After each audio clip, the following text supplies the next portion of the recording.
Brendan's was the worst experience of my life.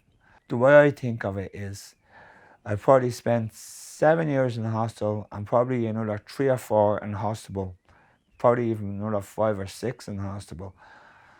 So you could say I done 2 life sentences, and that's the way I consider hospitals. Just a prison. The whole journey was a nightmare till I got here, got my own home. This is normal life, but when you're so used to having nurses and doctors and patients around you all the time, it was a really big change. Me earlier paintings, they were coming from a dark place, and a lot of them have eyes in it with a warrior. The eye would represent God watching over the warrior, and the warrior would be me. That's who the dark character is. Then I started painting a different way, brighter, and I think it's me happy place where I do be, and that's where I am in my life now. You can actually live rather than exist in your own home, in your own space. And now I have a life where I hadn't before.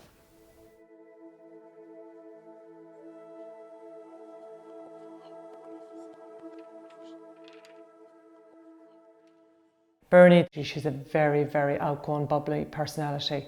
She came to live with us in Untitled Chapter in the late 90s. Traditionally, people would have lived in a bungalow type setting on campus, but they may have been living with 9 others. Mayo Community Living, as we are now known, is an entirely new service. So this was new beginnings for everyone. We've more time now, don't we?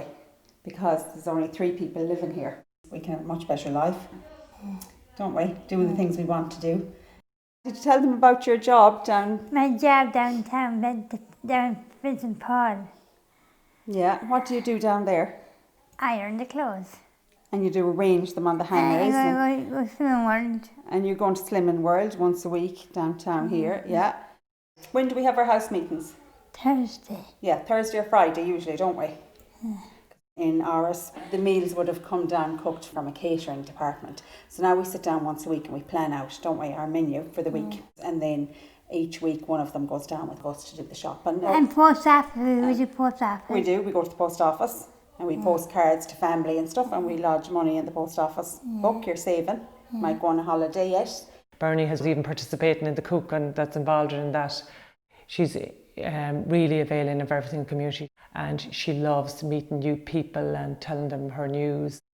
They have the right to live in a regular community, the same as you and I, and we have to afford them that opportunity.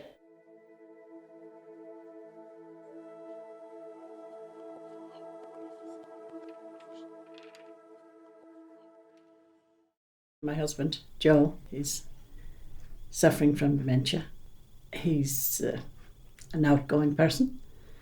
He was worked all his life, worked hard, I suppose. Joe, he is a great talker. He loves chatting. He likes to talk. He likes to interact with people. I could see his personality and his demeanour degrading, and you could see that he was kind of gathering into himself. Mam is the primary carer, so she gets him out of bed in the morning and she gets him his meals and all that. It was obvious enough to us that Mam wasn't coping 100%, so we started looking for help then. Geraldine works for Community Action Dementia here in Mayo, and she comes into us twice a week and does a few exercises with him, and Geraldine will bring her for a walk over the road. Geraldine would be a country lady and she'd be well used to talking about farming and things like that, which straight away Joe would have, because he farmed as well all his life, straight away that's your connection there. It was that stimulus that he needed, just to get the blood flowing and to get his mind going again. It's a full-time job, really. You can't just leave them at all. There has to be somebody with them all the time, and it's great to have someone coming in then for the few hours in the week. The most thing he wants is someone to talk to him, and they talk about and they look at old photographs, and I think he's more alert now. It has done him a lot of good, I'd say.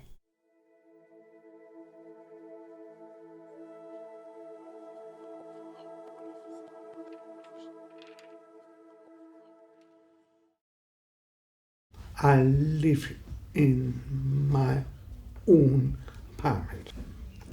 The happy man. Confident.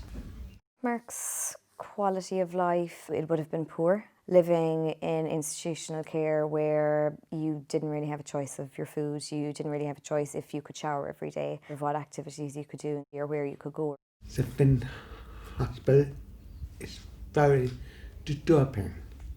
Well-being is not a place but to deport. What? They were just always watching.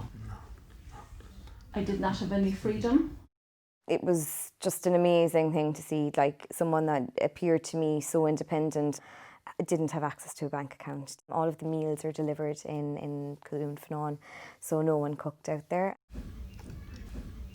My brother was actually afraid that I would move, and then the staff supported him to be able to support me to move. My brother, okay. And then my brother was okay about it, and I was okay.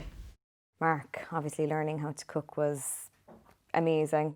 Manages his finances absolutely independently. He's involved with church groups, and he's heavily involved in the deaf community also in Tralee. He's a real part of his community. He makes his own decisions. It's his life that no one dictates. Confident. I now feel confident, I'm happy, I'm busy, and I'm busy in the apartment.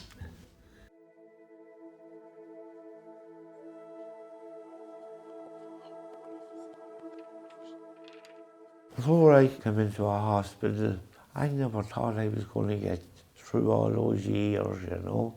Tony, from his early 20s, has been in different services, mental health services, and unfortunately back then it was always the institutionalised units locked away from society as such. When I was in the hospital in Bridget's, you were in a bed nearly all day, and you couldn't go out. All you could do was go around with earphones in your ear, walking up and down landings and laying in bed and all that. It was awful bad, you know. We're working with Tony to fulfil a dream of return to work, living on his own, looking after his own home. You're achieving every day, doing things in it. Walking, cleaning up around the house. Do the cooking, I can do my own cooking and that, you know. Social farming has been such a success. Tony, coming from a farming background, growing up through his childhood, was so keen to engage in that. I have done the 12 weeks and now I'm waiting to get a day or two's work after all that now, where I can get independent money. I'm very happy I've done the day's work and feel great after it. I look forward to doing my own thing in my own home, like. That's what I'm looking forward to, when I be freer.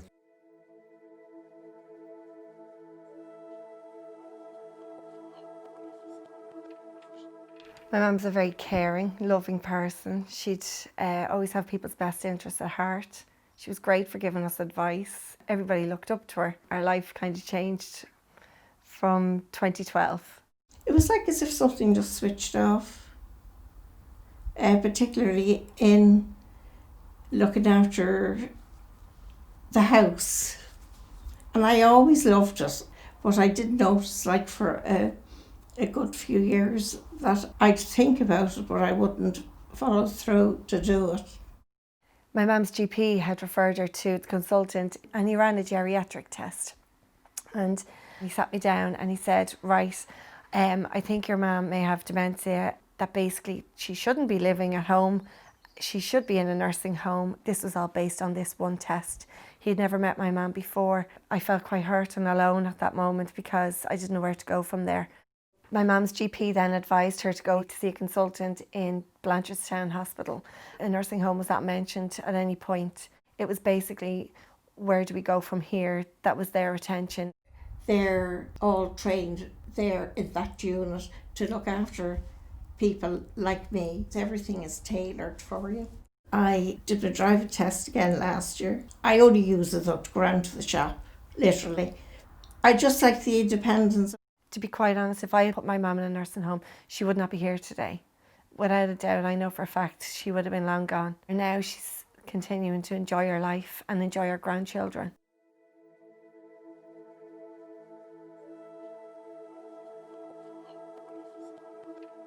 David's a very capable man and he likes to show you what he can do. But in an institution, he was denied that. He couldn't show what he was capable of. Due to the nature of institutions, people are kind of just hoarded together, not seen as individuals.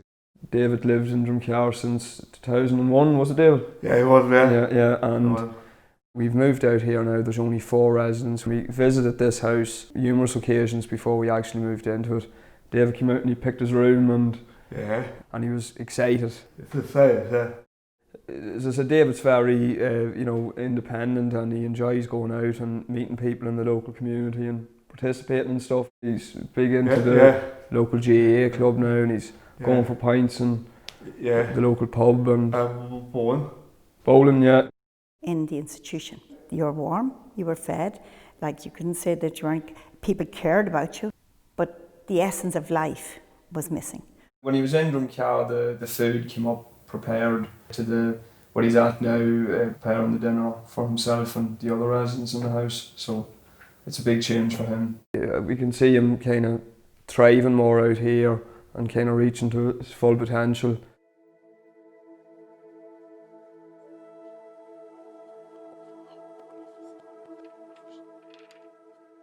I'm living here in Portlaoise since 2015 independently. I'd say I'm outgoing. I'm very happy, I'm very helpful, I'm very caring.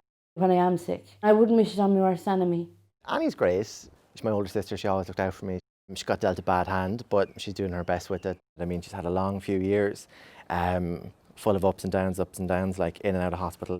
There's been days and weeks and months and years really sometimes, isn't it? Where I'm sick, I'm depressed, I'm tormented. The link has turned me inside out, to be honest with you. The Link Centre is a safe haven. It's about connecting people back into the community and into like proper independent, well, semi-independent living with some people and fully independent with other people. The psychiatric service here in town, I mean, like I don't think we ever really wanted for anything, and we've been very lucky with that kind of support, and that network is always there. She's reaching the goal of independence. I feel really proud, it's fantastic. I'm 38 in September, so I really want to have a lot of things accomplished by then, and I want to go and I want to do community social and health studies in Portlaoise College. Then I want a job, a nice down-to-earth job. I think for me, recovery is coming to terms with what you have, because you can't pretend it's not there. Accepting it, but not letting it define you. And if you can do that, you can walk on stronger. If you keep getting up every time that you get knocked down, one day you're going to stay standing.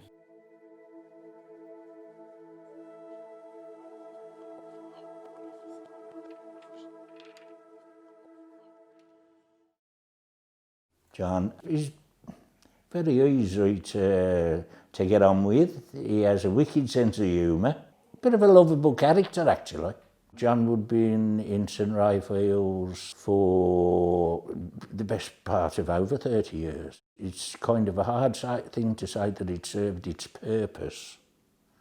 But there was no alternative, really. It was a big worry.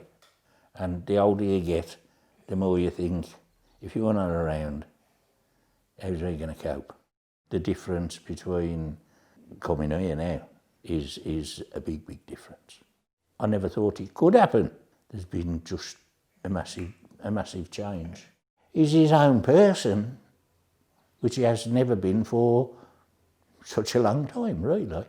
And he can make decisions, what he wants to do. I can't imagine that happening before. Like, what can I say? He's flourishing. I don't know kind of how much work put in. Like. So to get to that standard and then let it go backwards, like, would be I mean, there's no way back.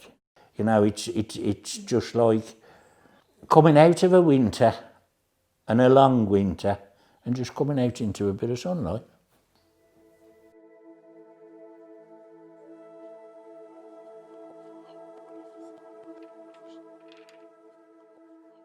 Mum, she would be very social. We always would laugh because Mum would put on I suppose dinner for 40 if she could. So the door would always have been open. My brothers would tell you that there was friends from college just living in the house most of the time. We had noticed changes in Mum's behaviours, and following a visit with Carew House in St Vincent's, we had a diagnosis of dementia. It's hard to know what to do when you get the diagnosis because there's no specific information given. I saw a poster which was advertising the Living Well with Dementia programme. It's certainly my opinion and the family's opinion that without the information and education that we've got from the Living Well programme, I don't think we would have managed to keep Mum at home for as long as we have done, and I think that we wouldn't necessarily have been able to care for her in as positive a way as we have done. As the condition advanced along, her social circle closed up. So for Mum, the Living Well programme has been hugely important because Mum is involved in almost all of the sides to it. So she's in the choir on Saturday mornings and gets huge positive thoughts from that, really. I mean, she comes out and she'll spend the rest of the day singing. She's in great form. She really looks forward to that. From an exercise viewpoint, there's classes run during the week, so she attends one of those. It's fantastic to have an opportunity to bring back a social life to her.